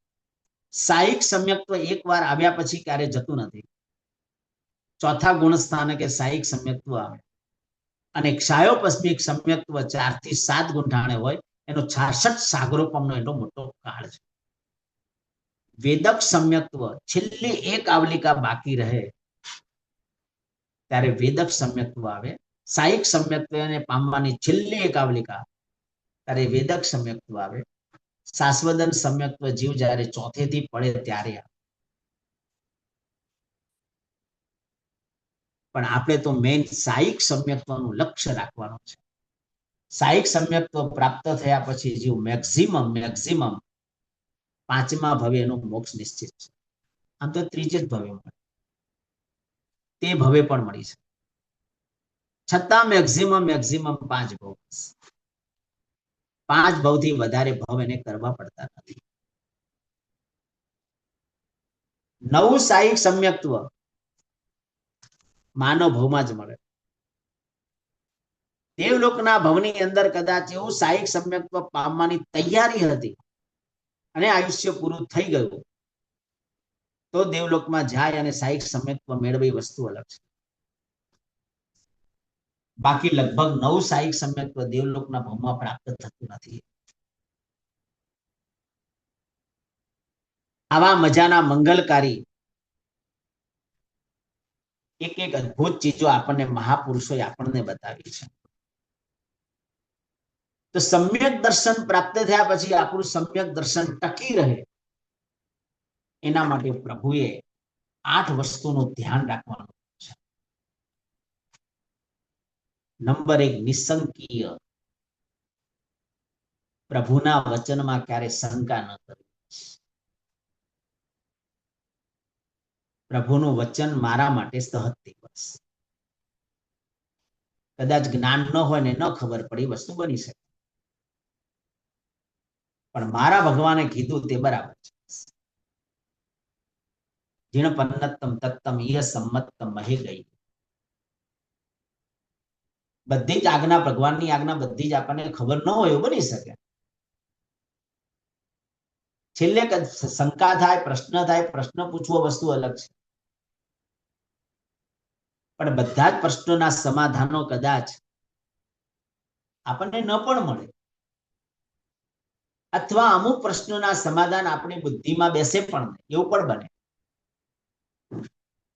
તો આગળ પછી દલીલ ક્યારે નહીં કરવા, બની શકે. આપણો એવો ક્ષય પસંદ નથી, કાં તો એટલું આપણી પાસે વિશિષ્ટ કોટીનું જ્ઞાન નથી કે આપણે એ વિષયને આપણે સમજી શકીએ. અને અમુક વસ્તુ તો આપણે શ્રદ્ધાથી સ્વીકારવી જ પડે. બધા પ્રૂફ ન હોય. કોઈ એમ કે મને પેટમાં બહુ દુખે છે અને આપણે એને કહીએ કે પેટમાં દુખે છે બતાવજે ભાઈ, તો કે બતાવવાની ચીજ નથી. સામે વાળાએ કીધું આપણે માની લેવાનું બસ. એવી રીતે પ્રભુના જે વચનો છે, ચોક્કસ આપણી શ્રદ્ધા વધે, આપણની અનુષ્ઠાન પ્રત્યેનો અભાવ થાય, માટે જરૂર જાણીએ, સમજીએ, પ્રશ્ન પૂછીએ, ના પણ નથી, પણ છેલ્લે એક જ મારા પ્રભુએ કીધું તે બરાબર.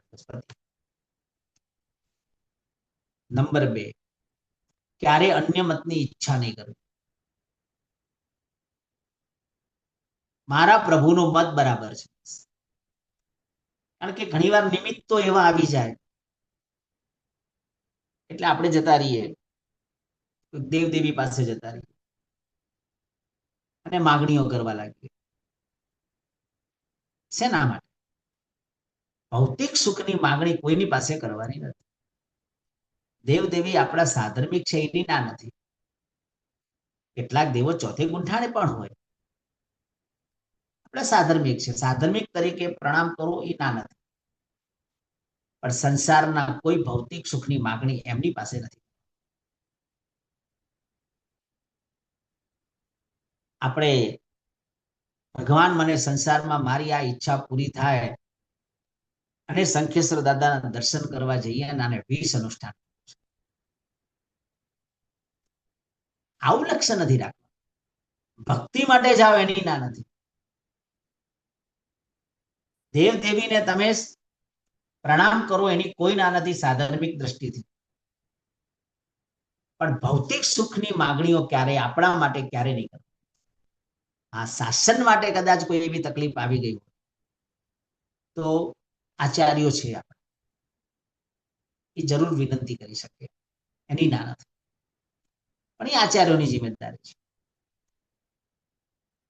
કાં તો વિનંતી કરતા આવડવું જોઈએ આપણે, પણ એમાં આપણો સ્વાર્થ નથી. પણ અન્ય મતની ક્યારેય ઈચ્છાઓ આપણે નથી કરવાની. આવી જયારે એક એક વસ્તુને જયારે જાણીએ સમજીએ ને ત્યારે ખરેખર ખ્યાલ આવે. આપણો સમય થવા આવ્યો છે. આવી 8 બાબતો મારે કહેવાની હતી.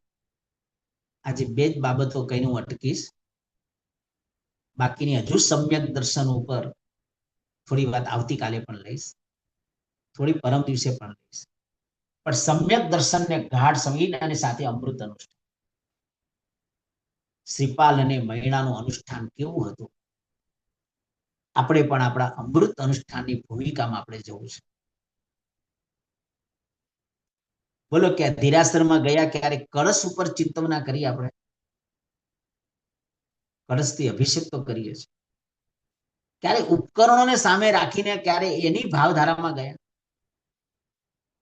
નથી ગયા. ત્યાં જ્ઞાનનો કળશ છે. અંદર રહેલું પાણી સમતાનું પાણી છે. આવી ભાવધારામાં જો અભિષેક કરીએ અને અનુષ્ઠાન અમૃત બની જાય. શ્રીપાલ અને મૈણાની 9 પદની આરાધનાની ભક્તિ આવી જ હતી. જે ભક્તિ એટલી ઉત્કૃષ્ટ અને પરાકાષ્ઠાની કે એના આખું અનુષ્ઠાન અમૃત અનુષ્ઠાન. કોઈ પણ સારું કાર્ય કરીએ ને ત્યારે ચોઘડિયા જોઈએ.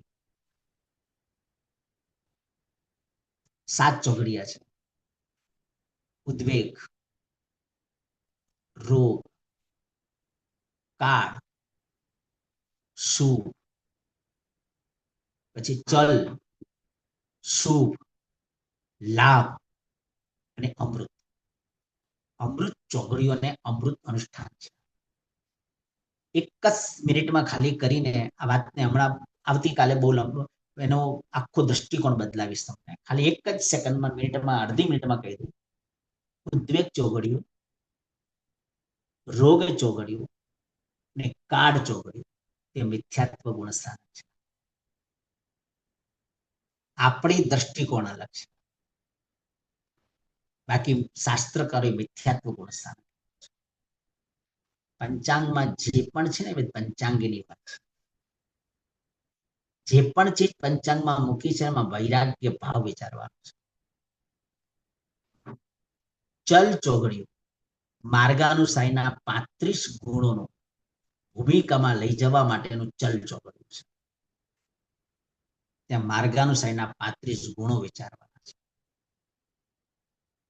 શુભ ચોઘડિયું સમ્યક દર્શનને પ્રાપ્ત કરવા માટેનું છે. એ ચોથું ગુણસ્થાન છે. ઉદ્વેગ ચોઘડિયું, રોગ ચોઘડિયું, કાળ ચોઘડિયું મિથ્યાત્વ ગુણસ્થાનક છે. ચલ ચોઘડિયું મિત્રા દ્રષ્ટિ, તારા દ્રષ્ટિ, બલા દ્રષ્ટિ અને દ્વિપ્રા દ્રષ્ટિમાં પ્રવેશ કરવા માટે છે. યોગની 8 દ્રષ્ટિ છે. 4 દ્રષ્ટિમાં પ્રવેશ કરવા માટે ચલ ચોઘડિયું છે. અને સ્થિરા દ્રષ્ટિમાં પ્રવેશ કરવા માટેનો શુભ ચોગડિયો છે. સ્થિરા દ્રષ્ટિમાં પ્રવેશ થાય એટલે જેને સમ્યક દર્શન. પછી નવકારસીનું પચખાણ, સામાયિકની આરાધના, પ્રતિક્રમણની આરાધના એ લાભ ચોગડિયું છે. 5મું ગુણસ્થાન છે. અને એ પ્રતિક્રમણ, એ જ નવકારસી, એ જ પ્રભુની ભક્તિ અમૃત અનુષ્ઠાન બને તે સપક્ષણીના પ્રવેશ કરવા માટેનો એક શ્રેષ્ઠ દરવાજો છે. અમૃત ચોગડિયું 6ઠે 7મે અને સપક્ષણીની ભૂમિકામાં લઈ જવા માટે નિમિત્ત છે. સાચું બોલો પુણ્યશાળી, ક્યારે આપણે ચોગડિયાના બાબતમાં આવી ચિંતન ધારા ક્યારે આપણે કરી છે ખરી? બસ આવી મંગલકારી વાતો આજે 6ઠા દિવસે સમ્યક દર્શન નામના પદ ઉપર આપણે વિચાર્યું. આવતીકાલે સમ્યક દર્શન પદ ઉપર થોડું જે બાકી રહી ગયું છે તે લેશું. સાથે સમ્યક જ્ઞાન પદ ઉપર પણ આપણે થોડી ચિંતવના કરીને જીવનમાં આગળ વધવાના પ્રયત્ન કરશું. આવતીકાલે ભગવાન મહાવીર સ્વામીનો એક જન્મ કલ્યાણકનો પણ શુભ દિવસ છે. તો થોડી કલ્યાણકની પણ વાતો આપણે આવતીકાલે કરીશું. જ્ઞાનપદના દિવસે આવી સરસ આરાધના સાધના કરી જીવન સફળ એ જ શુભકામના. કોઈને કઈ પ્રશ્ન? હેન્ડ રેઝ કરજો, કોઈને પણ કંઈ પણ ક્વેશ્ચન હોય તો. એટલે સુરેન્દ્રભાઈનો થઈ ગયો. પ્રકાશ सुरेंद्र भाई, अनम्यूट कीजिए सुरेंद्र भाई. Can you hear me now? या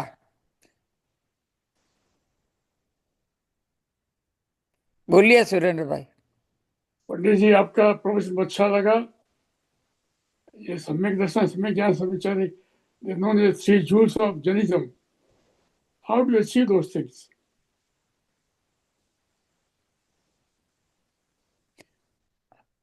आपने क्या पूछा? सम्यक दर्शन, सम्यक ज्ञान, सविचारी, how can you achieve that? उसने बोला कि आपने जो सम्यक दर्शन કેવી રીતે આપણે અચીવ કરી શકીએ. કીધું ને, જેના જીવનમાં સમ, સંવેગ, નિર્વેદ, આસ્તિક અને અનુકંપા આ 5 લક્ષણો આવે ને પછી સમ્યક દર્શનની પ્રાપ્તિ થાય. અને આપણે સમ્યક દર્શન મેળવવું હોય તો કીધું કે બીજાની નિંદા કરવી નહીં, બીજાના ગુણો જોવા, જે પણ પરિસ્થિતિ આવે પરિસ્થિતિનો સ્વીકાર ભાવ કરવો. તો આ સમ્યક દર્શનને પ્રાપ્ત કરવા માટેના આલંબનો છે. બાકી સમ્યક દર્શન જેને પ્રાપ્ત થયું હોય ને એને જ અનુભવ ખબર પડે, બીજા કોઈને ખબર ન પડે. પણ આ બધી વસ્તુ પહેલા આપણે કેળવવાની છે. આપણને ખોટું લાગી જાય ને, કોઈ કહે ને અને ખોટું લાગી જાય તો સમજવાનું હજુ આપણી પાસે સમ્યક દર્શન નથી. ક્યારે ખોટું નહીં લગાડવાનું, જે છે એ સ્વીકારી લેવાનું બસ.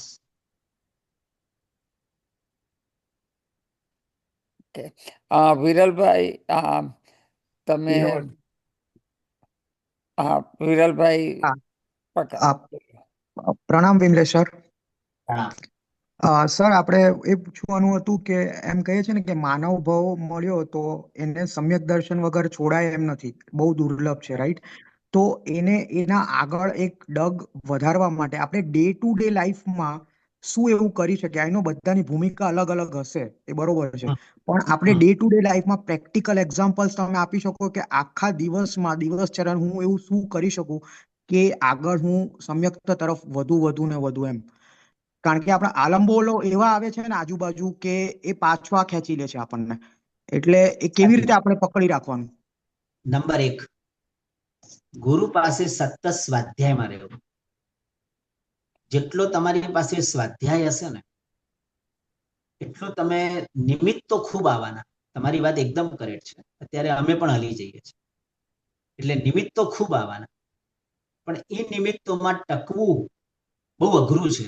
તો એના માટે ગુરુ જ આપણને છે ને એમાં ટકાવી દેશે.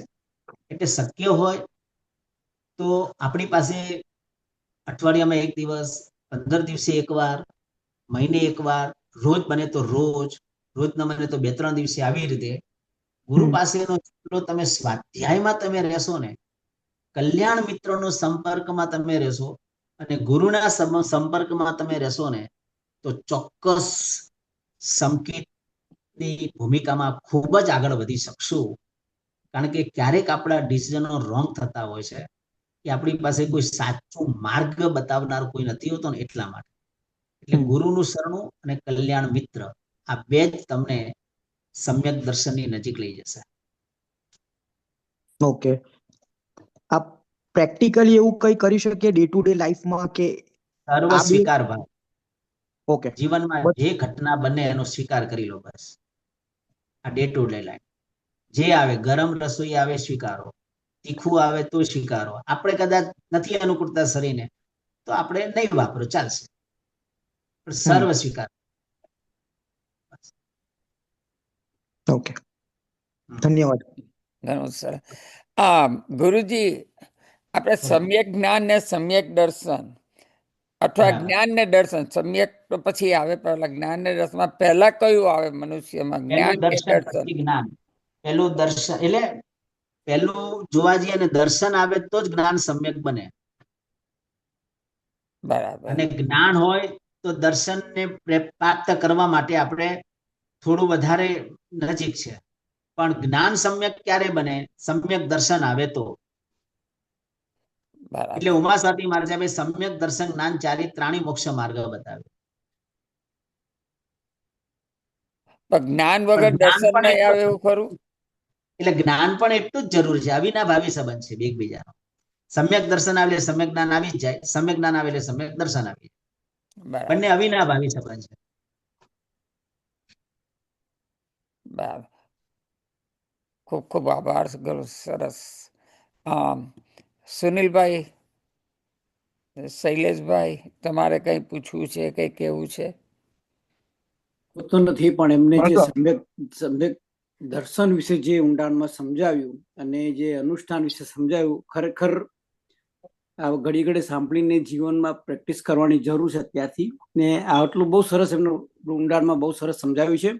થોડું કર્મ વિશે બી લીધું અને બધું સમજાવ્યું એમને, પણ ખરેખર બહુ ઊંડાણમાં એમને સારું સમજાવ્યું કે લોકોને સમજાવ્યું, સાદી ભાષામાં પણ સમજાવ્યું છે. પણ ખરેખર આટલું બધું સુંદર સમજાવ્યું છે, પણ હવે અમારે આપણે પોતાને ઘડીએ ઘડી સાંભળી આમ ને જીવનમાં ઉતારવાની જરૂર છે. ખરેખર એટલું સુંદર આપણે સમજાવ્યું છે વિમલેશ્વરભાઈ, ખૂબ ખૂબ આપનો આભાર. આટલું સરસ છે, બસ અમે જીવનમાં પ્રેક્ટિસ કરીને ઉતારીએ એ જ અમે ભાવના રાખીએ છીએ, ઉતારીએ તમારા જીવનમાં. બહુ સરસ સમજાવ્યું, ઊંડાણમાં સરસ છે. ને અમૃત અનુષ્ઠાન પણ સરસ લીધું છે આપે. ખૂબ ખૂબ આભાર આપનો. સુનિલભાઈ? બસ આભાર વ્યક્ત સિવાય બીજું કઈ નથી, કારણ કે છેલ્લે એમણે એ પણ કહી દીધું કે સદગુરુ અને કલ્યાણ મિત્રના સાનિધ્યની અંદર જ આગળ વધીને આ પ્રાપ્ત થાય અને એ દિશામાં આગળ વધાય. પ્રાપ્ત થવાની વાત તો બહુ દૂરની છે, પણ એ દિશામાં આગળ વધી શકાય. બહુ સુંદર વાત છે. ગુરુજી પ્રણામ. આભાર. ઘણું સરસ કીધું એમણે. બીજા કોઈએ પણ કંઈ પણ કહેવું હોય તો તમે જાતે તમારું અનમ્યુટ કરી શકો છો અને આપણે 2 શબ્દ કહેવા હોય તો કહી શકો છો. જેને પણ અથવા કંઈ પણ ક્વેશ્ચન હોય તો તે પણ પૂછી શકો છો.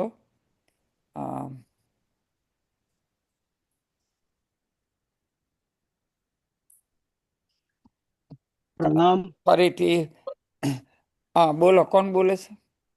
શૈલેષ બોલું છું. બરાબર. આપણે આ પચખાણ લઈએ છીએ તો પચખાણ એ પ્રાર્થના છે કે કમિટમેન્ટ છે? અને પચખાણ શબ્દનો અર્થ શું છે? પ્રતિવત્તાયાખ્યાન બરાબર પ્રત્યાખ્યાન કહેવાય. આપણા સંકલ્પને ગુરુ આગળ કહેવું, આને પચખાણ કહેવાય, પ્રત્યાખ્યાન કહેવાય. તો ગુરુ પાસે આપણે આપણો સંકલ્પ વ્યક્ત કરીએ છીએ કે મારે નવકારસીની ભૂમિકામાં આજે જવું છે, એકાશનાની ભૂમિકામાં જવું છે અને બેસનાની ભૂમિકામાં જવું છે. અને આવું જ્યારે ગુરુને આપણે જ્યારે કહીએ છીએ સંકલ્પ આપણો, અને ગુરુ પછી આપણને દ્રવ્ય ક્ષેત્ર કાળ અત્યારના ભાવ પ્રમાણે આગારો સાથેનું આપણને પચખાણના આલાવાઓ આપે. ક્યાંય આપણું મન, અત્યારે તો આપણે ગુરુને કીધું મારે એકાશનું કરવું છે કે ઉપવાસ કરવો છે, પણ ગુરુની આપણી એટલી બધી કૃપા, પ્રભુની એટલી બધી કૃપા, અરે તારા ભાવ છે, અત્યારે ભાવ છે, અત્યારનો સમય, કલાક પછી કદાચ તારું મન ક્યાંક અસ્થિર થઈ જાય, એવું થઈ જાય તો એના થોડા આગારો પણ આપણને મૂકી દીધા. અનથરા વગેણમ, સસાગારેણમ, પારેઠાવણિયાગણ, એટલે ક્યાંક શરીરની એવી તકલીફ આવી, ક્યાંક જેને કહી શકાય કે અજાણતા અનાયાસે વાપરી પણ લીધું, ભૂલે ચૂકે, તેવા આધારો પણ મહાપુરુષોએ આપણને બતાવી દીધા. એટલે આપણું પચખાણ ક્યાંક ડિસ્ટર્બ વાળું ન બને અને આપણી પચખાણની ધારા આપણને કર્મની નિજરાની ભૂમિકામાં લઈ જાય, એવા ગુરુ આપણને આગારો દ્વારા આપણને એવા પચખાણની અંદર દ્રઢતાપૂર્વક સંકલ્પ કરાવે જેમાં આપણી મનની પૂરેપૂરી સ્થિરતા ટકી રહે. એ ગુરુનો એક શક્તિપાત છે. એટલે કે ને ઘણી વાર અમુક વ્યક્તિ પાસે પચખાણ લઈએ તો આપણું પચખાણ એકદમ સહેલું થઈ જાય. માર્ક કરજો, આંબિલ નથી થતું. તમે ઘણી વાર અમુક ગુરુ ભગવાન પાસે આંબિલનું પચખાણ લો, તમને ખબર નહીં પડે, આંબિલ તમારું સહજતાથી થઈ જશે. અને એનો આચાર થાય છે, એ તમને એવા શબ્દો દ્વારા શક્તિપાત કરે છે. અને શક્તિપાતના પ્રભાવે આપણું પચખાણ ભારે નથી પડતું. એક જાતની આ રીતે સાધનાના માર્ગે જવા માટેનું એક આ આલંબન છે પચખાણ. તો પચખાણ આપણે મહારાજ સાહેબ, સાધુ મહારાજ સાહેબ પાસે લેવું જોઈએ. પહેલું તો પંચમાવ્રતધારી સાધુ છે, હા, એનો યોગ ન મળે તો આપણે કોઈ વિદ્યાગુરુ પાસે, એનો પણ યોગ ન મળે તો જેને પચખાણ આવડે છે એની પાસે લેવાનો પ્રયત્ન કરો, કાં તો આપણે પચખાણ શીખી લેવું.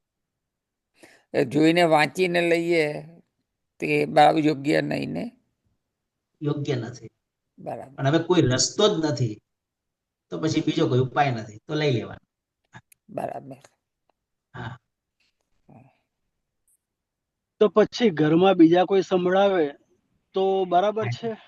હા, એટલે કહું છું ને કે આવડવું જોઈએ પચખાણ તો બરાબર છે. પણ હવે કોઈ રસ્તો જ નથી તો પછી પચખાણ લેવાનું, પછી જાતે લઈ લેવાનું જોઈને. ઉપાય નથી, આજ એ લાસ્ટ ઉપાય મેં બતાવ્યો. બરાબર છે. ગિરીશભાઈ, તમે? પ્રણામ સાહેબ. અત્યારે આ પંચમ કાળમાં સહાયક સમ્યક કોઈને હોય છે? કોઈને નહીં. તો અત્યારે સહાયક સમ્યક જ હોય છે. હા, ક્ષાયોપસ્મિક ને ઉપસમ સમ્યક, બે સમ્યક તો અત્યારે ખરું. તો સહાયક સમ્યક તો કેવી સાથે લઈને જવાય આ બધું સહાયક સમ્યક? હા, ક્ષાયોપસ્મિક લઈ જાય. 66 સાગરોપમ એનો કાળ છે. અચ્છા, અને પછી એમાંથી આગળ વધાય? 100% આગળ વધાય. ક્ષાયોપસ્માત્મિક સહાયકમાં તમે જઈ શકો, પણ અત્યારે હાલ માનવ ભાવમાં આપણી પાસે અત્યારે એવી કેપેસિટી નથી. અચ્છા, દેવલોકમાં? દેવલોકમાં સહાયોપસ્મિક સમ્યક્ત્વ લઈને જવાય, પણ ત્યાં નવ સહાયક સમ્યક્ત્વ પ્રાપ્ત કરવા માટે ત્યાં પણ કોઈ એવા નિમિત્તો નથી. માનવ ભાવમાં જ છે. બરાબર છે. પ્રણામ. ખૂબ ખૂબ ધન્યવાદ. આજનો ઘણું સરસ તમે સમજાવ્યું, આટલું ડીપમાં. ખરેખર ખૂબ ખૂબ આભાર. અને અમને પણ ઘણું જાણવા મળ્યું, જે હજુ સુધી નહીં સાંભળેલું, ન જાણેલું તેવું વસ્તુઓ જાણવા મળી. માટે ખૂબ ખૂબ આભાર. અને બસ માંગલિક સાંભળીને આપણે સમાપ્ત કરશું.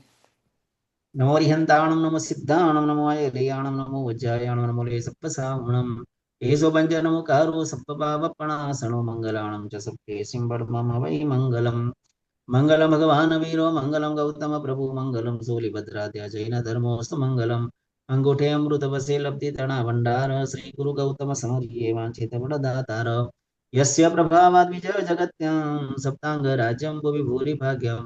પરત્ર દેવેન્દ્ર નરેન્દ્રતા સિદ્ધ ચક્રમ વિદધાતુ સિદ્ધિમ. સર્વમંગલ માંગલ્યમ સર્વકલ્યાણ કારણમ પ્રધાનમ સર્વધર્માણામ જૈનમ જયતિ શાસન. બધા તપસ્વીઓ સાટામાં રહેજો. અને આપણે ફરીથી કાલે આ જ ટાઈમે 8:30 વાગે આપણે મળીશું. બધાને પ્રણામ જય જિનેન્દ્ર અને શુભ રાત્રિ. સર્વે સાતાઓમાં રહેજો. પ્રણામ ગુરુજી.